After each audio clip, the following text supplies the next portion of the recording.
Grammar Girl here. I'm Mignon Fogarty, and today we're going to talk with Christopher Penn about some of the common misconceptions around AI tools like ChatGPT that I've seen among writers and editors and just people in general.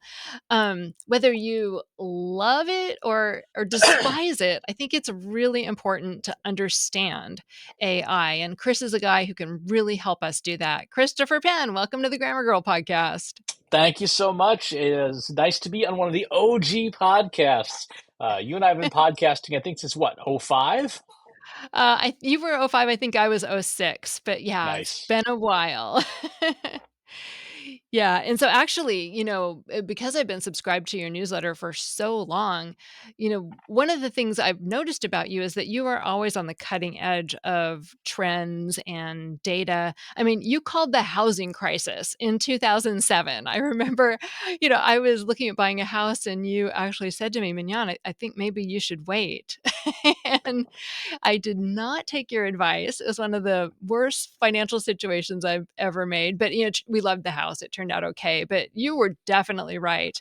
And then in 2019, 2020, again, you predicted how bad the pandemic was going to be, but way before a lot of other people realized it.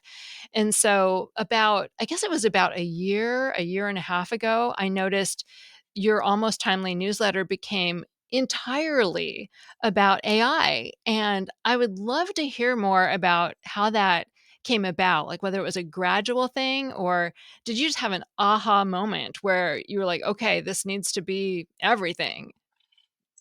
So AI has existed in some form since the 1950s.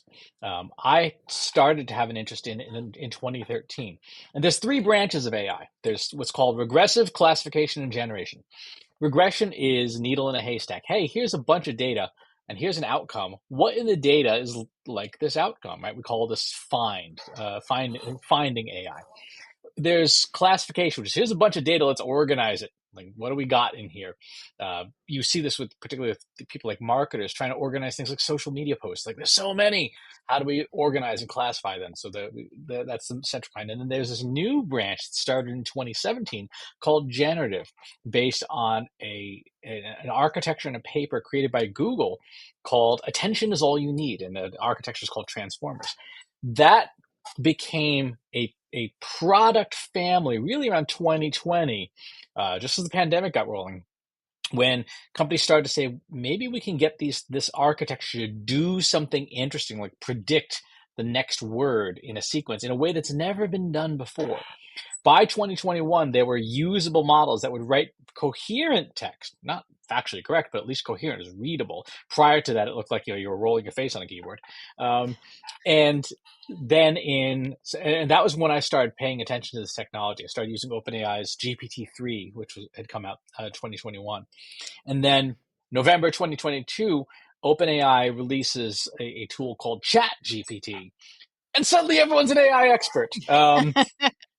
And having that background of more than a decade working in the core technologies, I could see where this was going, because ChatGPT changed people's relationship with AI. Prior to that, you needed coding skill, right? You needed the ability to work in these models and stuff like that and build your own models. And then suddenly there's a web interface you can chat with, just like you were drunk texting with your Uncle Fred. And suddenly, okay, wow, people can make use of this. And it was that point where I started pivoting a lot of my content to say, okay, here's what the stuff does, and here's how we should be thinking about it. And of course, the rest of the world pivoted as well, as people started to understand the implications of these tools. But now, today, these tools have accelerated faster than I've ever seen any technology evolve. It is absolutely breathtaking how quickly they've evolved. And I'll give you an example. In the first release of ChatGPT, and that was the back end model, is this obscure, poorly named model called GPT 3.5 Turbo that required an entire server room of machines to run and serve up text. About what now? About a month ago, Meta, the parent company of Facebook, released a model called Llama 3.1. That version, there's a version you can run that is more capable than GPT 3.5, about as capable as the successor GPT-4. and runs on your laptop with no internet connection. Hey, I'm just jumping in here to say that we recorded this episode about a month ago, and since then, Meta has released an even newer model called Llama 3.2. So we've gone from an immature technology that is extremely expensive to use to a mature technology that you can run. I've used it on a plane with no internet, and to have generative AI capabilities all the time in less than 2 years, that is crazy fast evolution. Yeah, I agree. It's amazing. I haven't seen anything like it since the introduction of the internet. Um, yeah, if people looked into it 6 months ago or 8 months ago and gave it a try, it's different today. It's so much better, and there's so many misconceptions. So, one of the things someone asked me a few weeks ago was, "Well, does ChatGPT use AP style or Chicago style?" And, I remember having that question when I first started playing around with it too. It's a reasonable thing for an editor or a writer to ask, but it's not how it works. So, can you maybe start by explaining why that's not the right question to ask, and sort of how it works at a sort of basic level for people who haven't looked into it as deeply as you have, or maybe I have? Sure. So the way these tools work is they understand pieces of words and how those pieces of words relate to every other word around them in the sentence, in the paragraph, in the document itself. They are trained on such huge quantities of text. To give you an idea of what the average model is trained on, it would be a bookshelf that wraps around the equator twice. That's how much raw text is needed to train one of these models. And what they get used to seeing is understanding the statistical distribution of language. And implicit in that is how language works. So if I say, I pledge allegiance to the next word probably is flag. It probably is not rutabaga. Um, and as a result, the models understand the likelihood of everything that we say. If I say "God save the," right, depending on your nationality and your knowledge base, you might say you've got the Queen or King, but again, probably not rutabaga. Um, when you ask about something like Chicago style or AP style or any writing style, you're asking about a specific format. And these models have seen all of that and then some. What they spit out by definition is probability based text. So if you give it a very short, naive, terrible prompt, like write me a blog post about B2B marketing, it's going to give you the most probable words, phrases, concepts to that in a written format that is probably going to be technically correct, probably going to be boring, probably going to be completely unoriginal because it is invoking what its best guesses are probabilities for those words. If you think of when we talk to these tools, we are prompting them, we're writing to them, like chatting, hence ChatGPT. Every word that we type in our prompt kind of has an invisible word cloud around it. And where those word clouds intersect is how it knows what to respond with, right? So these word clouds are huge, and they narrow down. So if you write a prompt like "write me a short fiction story about two women in love," you're gonna get Drek, right? Because it's so generic.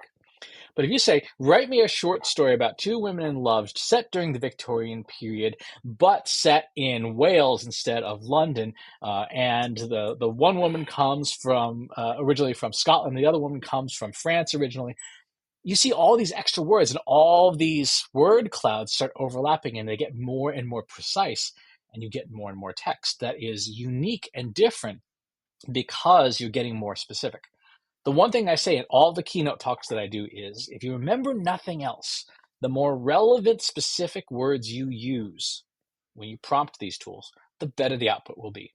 If you give it, I say, think of these things like the world's smartest interns. They have, this brand new intern comes into the office. This intern has 255 PhDs. They got a PhD in everything, but it's still day one. They still don't know who you are. They don't know where the restroom is. They don't know where the coffee machine is. And so you got to, if you to say to intern, hey, intern, go write me a book, you're going to get crap out of that human intern, just like you're going to get crap out of a machine. If you, on the other hand, give the intern, here's our style guide, Here's our brand safety guidelines. Here's the background information. Here's the outline I want you to use. Here, I want you to use AP style. And you give the intern a big old pile of directions, and that intern's going to come up with a much better result. Right. Yeah, and I feel like we shouldn't talk about, we shouldn't go past the idea of training on, like, the entire world's libraries without mentioning the concerns about copyright infringement and the lawsuits that are currently happening, so that's, like, a whole other podcast, that's a big issue in the field, so if you weren't aware of that, I want you to know, and we're not gonna focus on it very much today. We're not going to focus on it, but there's an interesting distinction, and this is what the law will hinge on, and it depends on where you are. So in the EU has ruled that the use of someone else's intellectual property for creating models infringes on their Hmm. rights. In Asia, China and Japan have ruled that what is inside a model, if you pull it open, is a big pile of numbers. It in no way resembles the original works, and therefore model does not infringe on someone's rights because it in no way could be mistaken for the original. And so the question, and it's going to be resolved in every jurisdiction separately as to whether what AI does is infringing on the originals or not. And it's not clear how that's going to play out. Oh, thank you, that's fascinating. I wasn't aware that there were country differences at this point, that's super Mm-hmm. interesting. Does that mean people in the EU can't use these models right now? There are some tools they are not permitted to use that are not available in the EU. Wow, okay. Okay, I didn't know that. Um, so another concern that I see, oh, and I did wanna ask, so would it be fair to say that, back to the AP Chicago issue and thinking about the way it works, would it be fair to say that if you asked it to write a news article for you, that it would be very likely to follow AP style because it is looking for words from that style of writing that originally would have been written in that style? Or is that not It's right? probable that it will be invoke something that looks more like AP style than Chicago style, as opposed to say writing a nonfiction book, which is probably going to be more Chicago style than AP style. If you again with these tools, if you tell it I want this in AP style, it will write it in AP style. If you let it do its own devices, it will do the highest probability for the data set that you're working with. One of the things people knock these tools all about is saying, "Oh, they use the exact same words. Oh, in a world of whatever," and then the word delve and all this stuff. Well, Uh-huh. that's within that context. If you say write some sapphic fiction, the word delve is not going to appear because in the training data it's seen, sapphic fiction writers don't use that word, right? So it's not going to be within that set. So part of prompting is understanding what words we want to invoke and what range of diction we want to invoke. That is very often not something that human writers think about. Mhm. Great. So another misconception that I hear, I hear a lot of people who are concerned about privacy and confidentiality, that they don't want to upload their information because they don't want it to be used to train data, or they have clients that don't want their, proprietary information getting into these models. And I think that sometimes it's the case that you wouldn't want to do that, but I don't think it's always the case. And, how can people how can deal with these issues and still carefully use AI if they want to? Here is the golden rule. If you ain't paying, you're the product, right? It's been that way for social media. It's been that way for everything. And the same is true with AI. If you ain't paying, your data is the product, and that is being used to train other people's models and things. Now, there's two different branches of thought on this. And here's one that's, the obvious one is pay for tools and then make sure that the privacy settings of those tools reflects what you expect. If you're using, for example, the developer edition or the enterprise edition of any tool, in the contract it says we will not use your data to train on and stuff. And so if you are working with sensitive information, you absolutely should be doing that.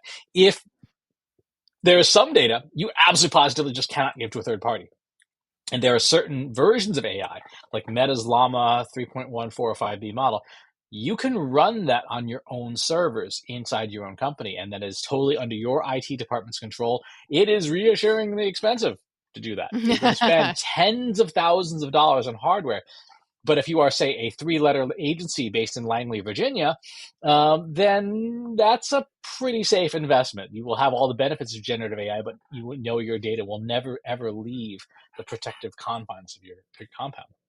So that's one aspect.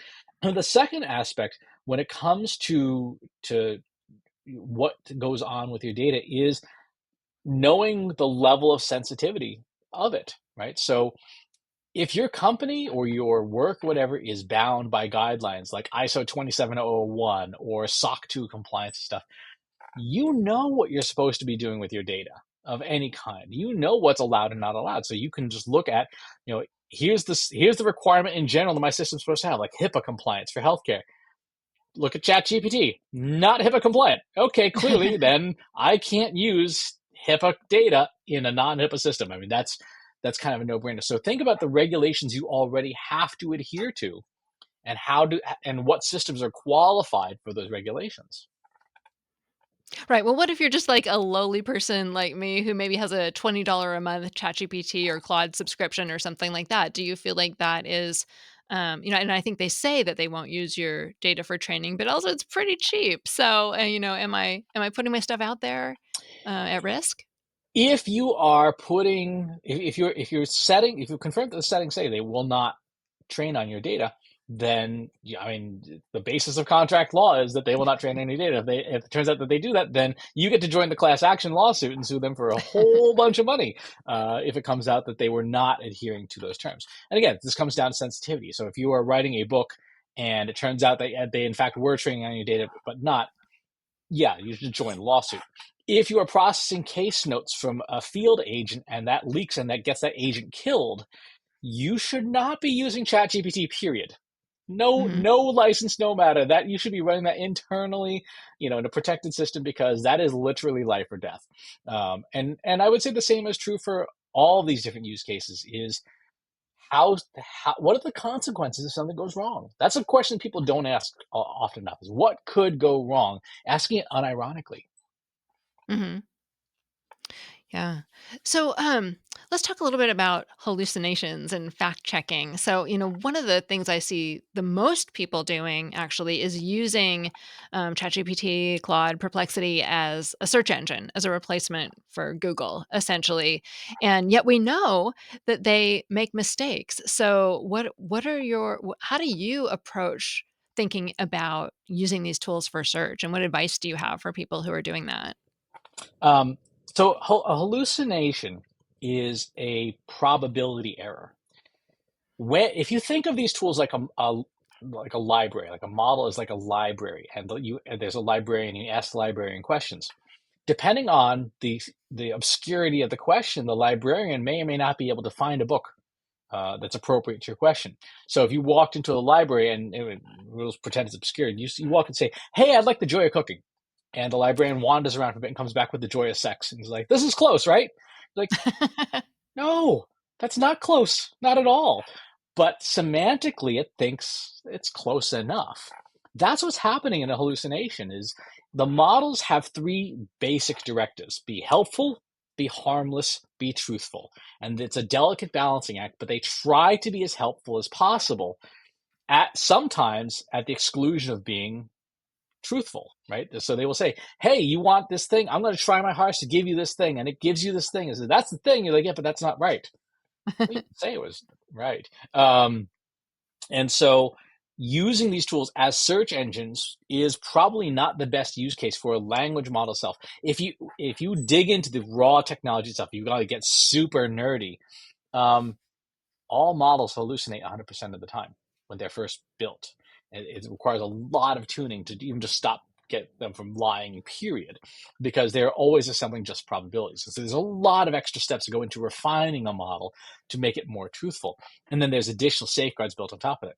Now, what's happening in the field is that we're diverging into people, these model makers recognize the validity of the use case of most internet experiences suck, right? If you go to someone's website, like, I want to go check out a recipe. I got to wade through 42 pages of your grandmother's second cousin's roommate's dog's, why they like this recipe. I don't care. Tell me how many cups of sugar to use.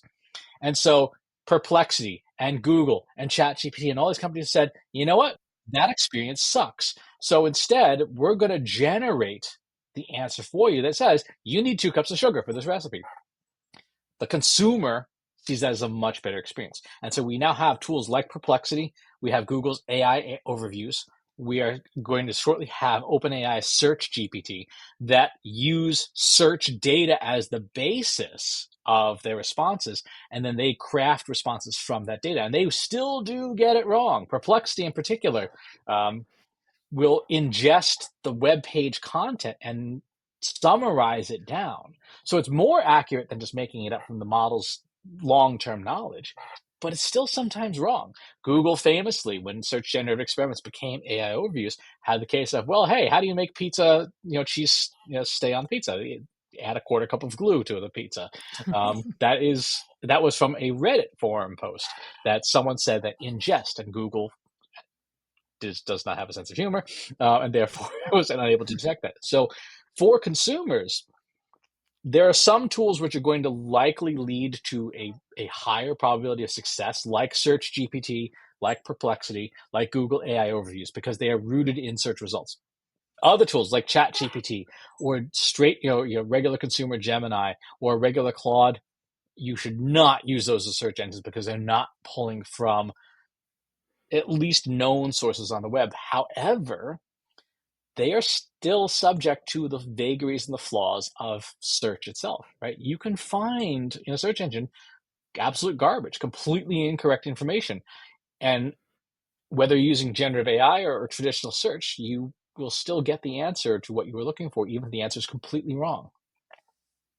Right. So if especially if you're searching for something important, it's critical that you actually check somewhere else that the fact. So if like say you're using Perplexity, it shows you the sources where you got the information. Click through on those sources and double Mm-hmm. check that what you've got is right and not somehow taken out of context on that page or something like that. Yeah, and know the difference between sources.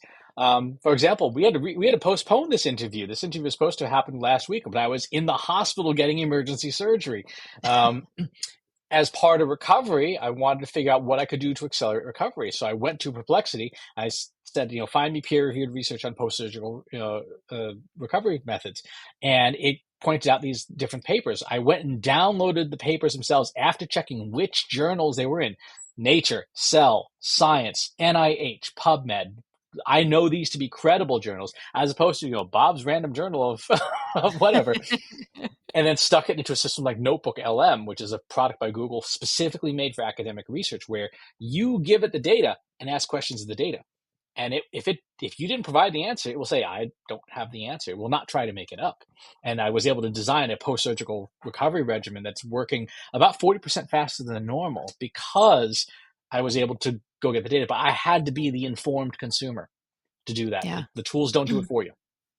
Yeah, that's great. I'm glad you're getting better faster. And yeah, I do the same thing. I go to Perplexity when I have medical questions like that, but I always download the journal article and read it. I used to be a scientist and a tech writer, so I'm comfortable reading journals and 90% of the time it's great. And but I have found errors occasionally, things that Perplexity didn't quite present properly in the Mm-hmm. summary. Yeah. So some of the people I encounter who are most opposed to generative AI are fiction writers, which I think is kind of funny because not that I'm laughing at their concern, but that fiction writing is one of the things I think that AI is really bad at. But like, what do you think? What do you find are the things that for writers AI is like the best for? So there's 6 broad use cases of generative AI: generation, summarization, extraction, rewriting, classification, question answering. Those are the big 6. Of those 6, 2 of them it's less good at: generation, aka writing, and question answering because of the factuality issues. Summarization, take big data and make it small data, they are almost flawless at. They are so good at it. Extraction, take data out of data. Super powerful, super helpful when we're in the midst of a presidential election here in the USA, and this one group released this one big document, and I said, extract out just these parts because I care about this, and I wanted to read just that part of it. And it did these tools do a fantastic job. rewriting, take one form of data, turn it to another form of data. So, for example, one of the things tools do incredibly well is to take complex things and explain them into something you understand.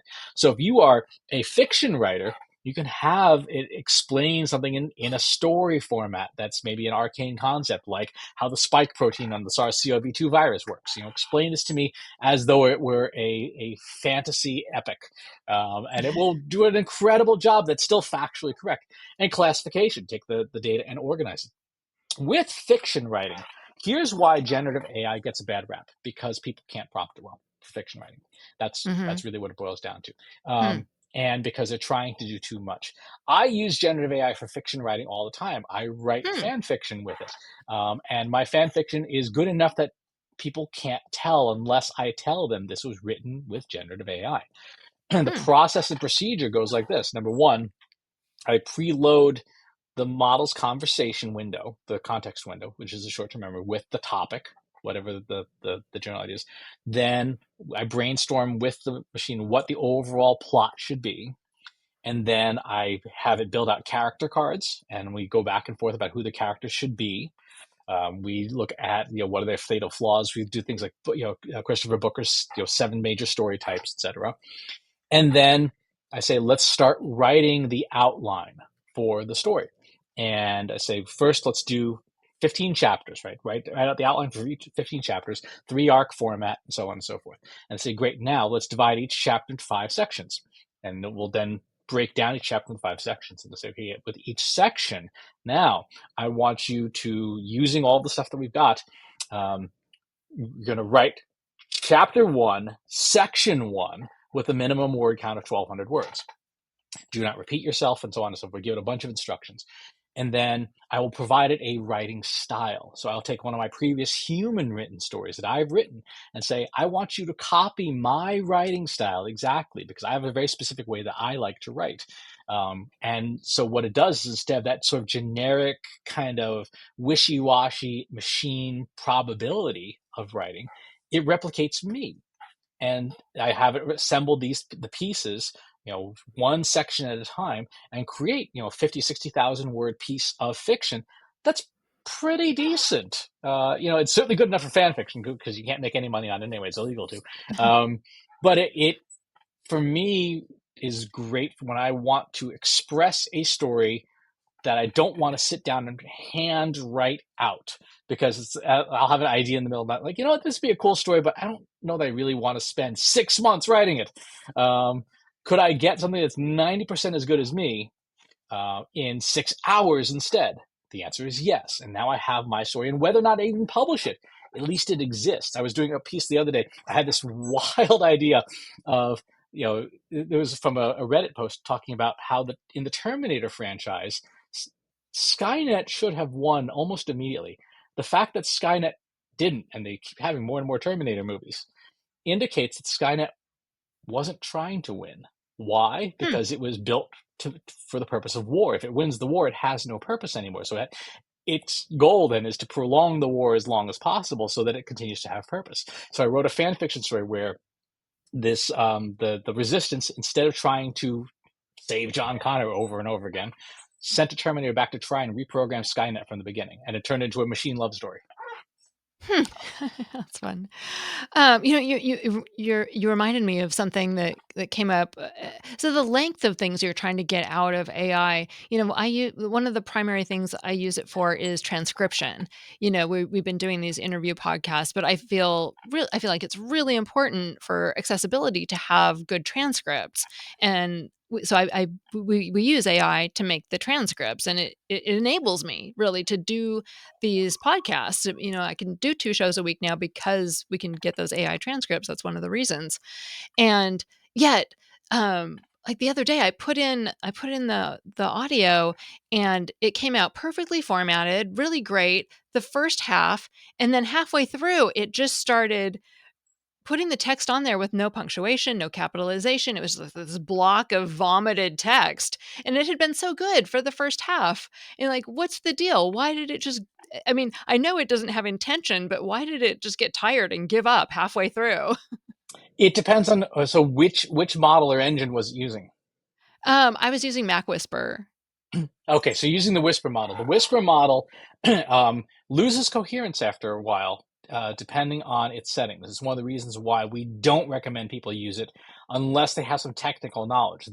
Because there's a way to start that particular engine that has a very specific parameters for voice. Hmm. Especially if there are pauses longer than 3 seconds, it blows up. It just loses its crap and just goes crazy. Generally speaking, for transcription, I will typically recommend people use, if they have the budget, use a vendor like Fireflies. Fireflies charges you by the minute of uploaded audio, and then obviously once you get the transcript, just delete the audio, and you can stay on the lowest level subscription plan. And then from there, you would put it into a tool like Google Gemini, to essentially clean up the transcript and remove stop words and all of these other things. Whisper is a fantastic model. I use it all the time. I use it to transcribe YouTube videos and things, but its transcripts always require cleanup as well.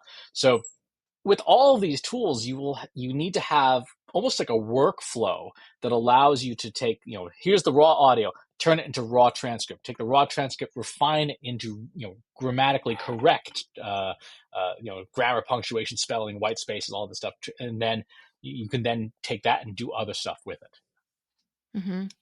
Yeah. Another thing I've used it for really successfully is having it teach me how to use Google Spreadsheets. So, I had this spreadsheet with, the URL and for every page on our website. And, I post them to social media over the years and I always keep the teaser. And so I have the teaser and the URL so I can use them again in the future. And when we redesigned our website, every URL changed and we didn't get it into my spreadsheet. So it broke my spreadsheet. And it was that way for years. And I didn't post as much to social media because my spreadsheet was broken. And then I realized I could use ChatGPT to show me how to like run a script to replace all those URLs and match them to what they needed to go to. And it's something I don't know. I don't know that I ever could have done a Google search to figure out the answer to that particular problem. I mean, what do you call that? That I didn't hear that under your, five or six model things that AI can do. That's question answering, but what you're really talking about is coding. You are Uh, having these tools help you code because if you're writing a script or you're writing some macro to do something, that's code. And these tools are phenomenal at coding. In fact, these tools are so good at coding that is having a negative effect on hiring of coders. Because if your current coders that you have on staff start pick up generative AI and start using it, they can become 2x, 3x, 4x more productive overnight. Now, that means that you don't have to hire new coders. Right? You don't have to add headcount. You can get a lot more efficiency out of the people that you already have. Um, and the reason for this is that code is much less ambiguous than the written word, right? And how we read and write language. A statement in Python is either correct or not. It runs or it doesn't. As opposed to say, the expression like "that's what she said," right? There's so many ways to say that. If you change it, the emphasis, like that's what she said, or that's what she said, just the inflection changes the meaning of the sentence, and on a page you can't see that. So language models struggle with human language, but machine language like a Python or an R or C++, there's very little room for ambiguity, and so they are much better at machine languages than human languages. So when you're doing stuff like that, even just writing a macro or a script or whatever, yeah, you are writing code, you're having the tools help you write code, answer questions with code, and they're really good at it. Yeah, it was amazing. The other thing that I keep forgetting, that I always forget about AI is that it can help you solve the problem you're having with it. So the first time it told me how to write the script, it didn't work. But I said, "Okay, this is the error message I'm getting." And I put it back in and said, "Okay, this is the error message. What do I do now?" And then it told me what to do and I got it right. Like I I find that sort of confusing. Like, how can it get it wrong the first time, but then know the second time what to do? Like, it's weird. Like, this technology is weird. It's not like anything I've used before, and you have to remember that it's like an interaction. I don't know. Can you talk a little bit about that? So The nature of the underlying technology is such that the more you talk about something, the smarter it gets on that thing because it has this memory. Remember, we were talking about how every piece of a word associates with another word, the whole idea of word clouds.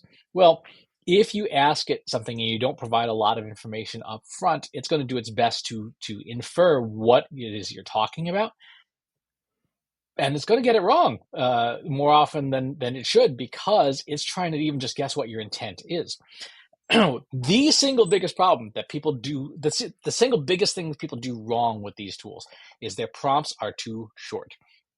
Your My average prompt is 3 to 5 pages of text before we ever get started with anything. That is how much information. And to give you a sense of how much they can handle, Mhm. this they in the short-term conversation window of like a chat GPT, it can hold 90,000 words, right? So that's like this is about 75, right? This can be a prompt. This whole thing can be a prompt.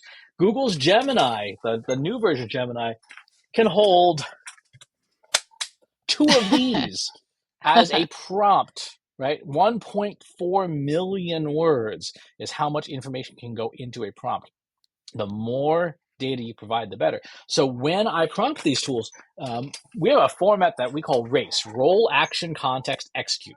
You tell the model who it is. You are a Pulitzer Prize winning author who specializes in writing sapphic fiction, right? You give it the action. Your first task today is to write the outline for a sapphic short story that's going to be between 1,500 and 2,500 words, and it will encapsulate a slice of life scenario in the character's art. Your context, here's the background, here's who the character is, here's their goals and motivations, everything that you would expect in a character card in a piece of fiction. Execute, write the outline for the story in whatever format and things. And so if you prompt with enough information up front and provide enough information, the likelihood that it gets it wrong the first time goes down. The more data you provide, the less it screws up. I mean, that's so critical for people to understand. Mhm. I can imagine some people are wondering, okay, you're writing a six-page prompt, like, isn't it easier just to write it on your own? Like, how So do you decide when, you know? that's a very good question. The answer is it depends on how reusable you want it to be. Um, Google just came out with Gems, which is their version of ChatGPT's GPTs. You might have something that you do frequently that you would want to reuse over and over again. And yeah, the first time you build that prompt, it's going to be a long time. It's going to take you 15 minutes, 20 minutes to build out the 6 page prompt of stuff. But then every subsequent time you use it, it's seconds. I'll give you a real simple example. Um, well, actually, how much fun do you want to have on this show? I wanna have as much fun as we can possibly have. All right, let's see. Keep in mind this is audio, so, we wanna make sure This is people audio. understand. So the what we're going to do today, I'm going to go into Google Gemini, and this is again something that you can do in ChatGPT or Claude or whatever. I'm going to ask it. I have the sequence of prompts that is going to basically explore a topic, and the topic is your topic is best practices for being a sensitivity reader. So for those folks who don't know, a sensitivity reader, their role is to read through a piece of text and understand, like, is this biased? Is this, did you say something that's inadvertently racist or misogynist or cultural appropriation? All these things that authors shouldn't do, but it just kind of happens. And so what Google's Gemini is doing on screen is it is asking itself questions about the best practices for being a sensitivity reader. So what are those best practices? What are common mistakes that people make as a sensitivity reader who maybe are less experienced? Things that are generally believed to be true about sensitivity readers that are actually false. Things that are actually false about being a sensitivity reader that are actually true. And then expert tips and tricks that true experienced veteran sensitivity readers would know. What we're doing here is we're having the model explain what it knows on a topic. And this is part of prompting because every part of the conversation that you've had becomes part of the prompt for the next section of the conversation. So we are now at, let's see, it has gone through and has written a whole bunch of stuff. It has written 2,300 words of its prompt on sensitivity reading. So these are all the best practices, and this is now probably like 5 or 6 pages. The next thing that we want to do is we want to have a model learn how to evaluate itself, because evaluation, these models, as you pointed out, they're really good proofreaders, right? They're really good explainers. So I'm going to give it a prompt to say, I want you to build a scorecard, a scoring rubric for sensitivity. Let me hit stop there because that's the wrong one here.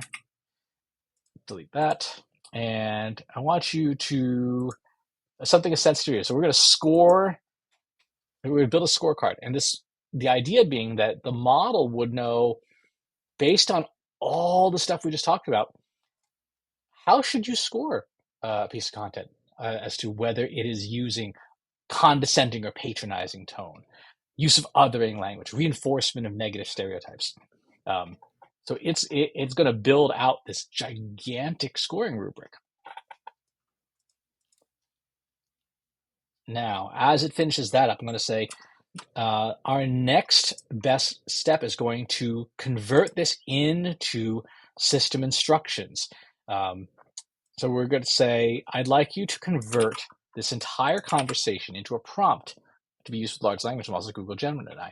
The purpose of the prompt is to instruct the LLM to accept input from the user to be scored using the sensitivity rubric. This will return scores and analysis, as well as recommendations for what the user should do differently in their text. And I'm going to tell it to incorporate everything we talked about. So now we're having the model create its own programming. So it is Mhm. now writing its own software to become a sensitivity reader, which is pretty ambitious. And so it says, here's all, and this, what's being shown on screen for the folks who are listening is the process. You're going to assume the role, analyze the user's text with the scoring rubric, generate a report based on it, avoid common mistakes, and empower the user. So I'm going to copy this, and now we're going to go over to Google's regular Gemini, the consumer one, and I'm going to create one of those new gems. I'm going to call this Gemini Sensitivity Reader. I'm going to paste in those instructions that we just made, along with the scoring rubric that it just manufactured. And I'm going to hit save. Now, what we've done is we've created an app. Right? We have, in less than 10 minutes, created an app. And I can now give this any piece of text and have it analyze it as to whether or not it is good or bad. So I'm going to give it a piece of content here, and I'll say, score this. You'll note this prompt is 2 words because those system instructions that were pages long are incorporated into this gem, this app on the back side. Mhm. So to your question, yeah, if a prompt is 5 or 6 pages, is it just easy to do it yourself? Yeah, for a one-off task, yes. But a sensitivity reader should not be a one-off task. A sensitivity reader should be an every-time task. The ability for you to say, I'm about to write a blog post, I'm about to write an email, I'm going to maybe put up a social media post. Am I doing something that would be offensive? This one scored an 85, right? So it says Mhm. diversity inclusion. It provides technological focus. It doesn't actively exclude any groups, but incorporating more diverse voices could enhance inclusivity. Avoidance of stereotypes and harmful tropes. It successfully avoids that, but again, the article is not as inclusive as it could be. So what Mhm. we've done is we've built an app in 10 minutes that is reusable and that every writer should be using. Yeah, that's a great example of how, it's so much more than just, hopping onto ChatGPT and uploading a document and saying, do a sensitivity read on this. Um, but bringing up sensitivity read, we should talk about, I know a lot of people are really concerned about the biases in social media, not social media, in AI. How it can, it's trained on biased material, so it perpetuates biases. Like how do you get around that? How do you approach that as a problem? Well, for a couple of you go approach that in a couple of ways. Number one, you have to be aware of your own biases.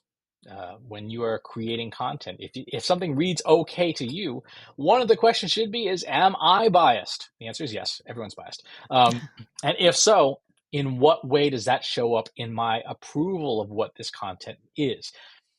In general, anything that goes out to the public should never go out without some form of human review, especially if it is money, if it is legal, if it is health, right? Your money or your life. Anything high risk where if you could get sued, you don't want machines talking to the general public. Two, you have to understand the biases in the machine. The biases in the machine are mirrors of us. So everything that you do or don't love about the human species is in these tools, and they can, and many of them have some level of safety mechanisms, but the reality is they're about as good as the safety mechanisms in your HR process, which is to say you can still hire a jerk, right? Um, and three, using safeguards like having a GEM, for example, or a GPT that is a well-trained sensitivity reader where you can say, yeah, check my work. It is impossible to build an AI that is unbiased. It's just flat out impossible. Just as it is impossible to raise a human being that is unbiased. But you absolutely can raise human beings who are aware of biases and can check themselves. And you absolutely can do the same thing with AI. Great. Well, thank you so much, Chris. I'm going to wrap up the main section here for our regular listeners, and we'll continue on the discussion for our wonderful Apple Podcast supporters and Grammarpaloozians. We're going to talk about. I want to talk about job loss, the concerns about job loss, and a great blog post you had about how to make AI writing sound like you. But to say goodbye to the big audience, where can people find you if they I imagine that after hearing this conversation, many of the people will want to follow you now. So where can they find you? You can find me for work at trustinsights.ai. That is my company. And if you want help with your AI efforts, we do that. We are management consultants. If you want to read my stuff, you can find me at christopherspenn.com. Super. Thanks so much, Chris. And I have one more announcement before we go. On Saturday, yes, Saturday, Grammarpalooza subscribers are going to get another bonus episode.